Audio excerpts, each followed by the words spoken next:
Hello everyone, my name is Volodymyr Malnovsky. In this video I'm going to show you how to use bit masks. It is going to be a very simple video so you will understand everything.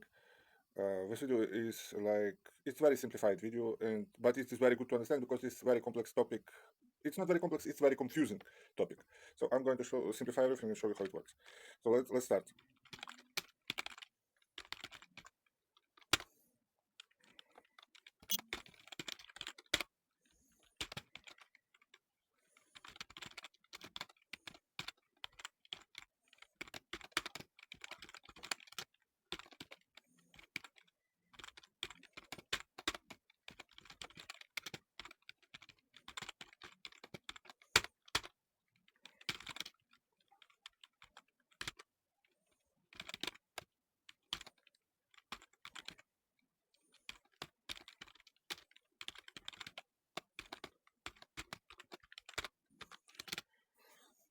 So in here we got this option. It's like 8-bit int, unsigned integer.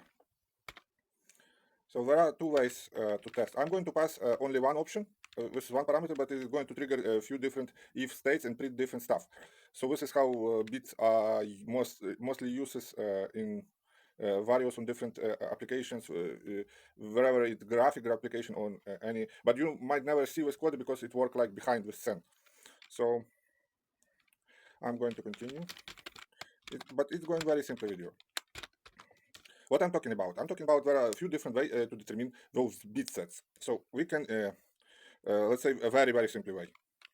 We can duplicate our definition, or we can define one global definition. I'm going to duplicate for simplicity.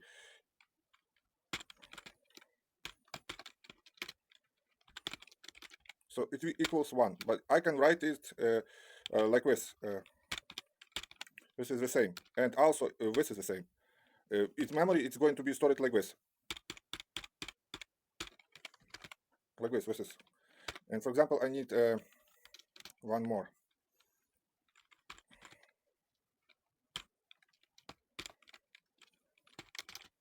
It's quite difficult to talk and write to me, so I'm not very good in recording video, but I'm trying. So in here we are going just check the bits which check this and print something. Okay, let's go.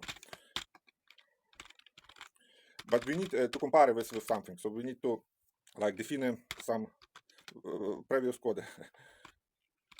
So we need to like, okay, let's do it.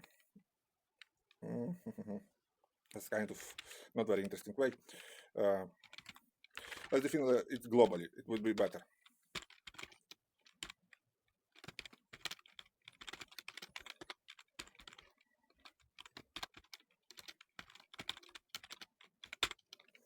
We got this two variables. This one is going to be stored in memory like this. Like this, because it's stored in binary. So computer understand only 0 and 1. So it's second. This is going to. If I got this like this, so it's going to be like this. But in this case, I will have 2-bit set. Okay, I will show you what that means later. I need right now it to be like this.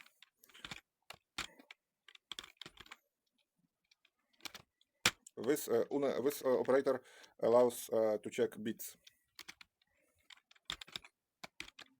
if bit is set or not. So I'm going to print something simply, and I'm also going to show you a value.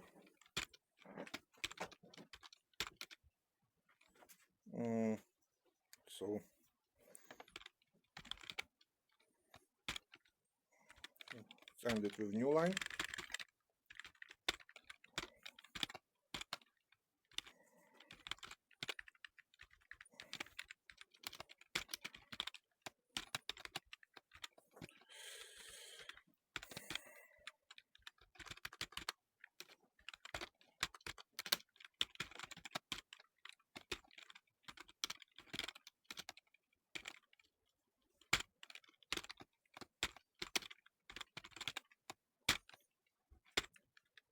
And let's try and test this. To test it, I need to call this function and pass some parameters in here. But I'm going to pass two parameters at once. So test 1 and 2, like this.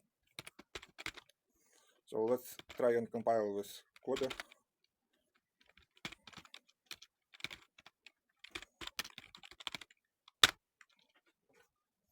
We got some simple error.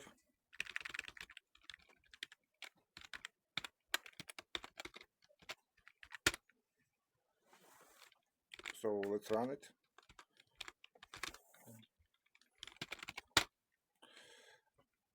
As you might see, we got a very interesting output. I'm going to run it again, so you will see.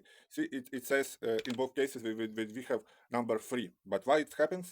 It happens because technically we set 2 bits into 1, so it was like this. Something like this and this. So as a result, we got something like this. So, but it is technically it is number 3.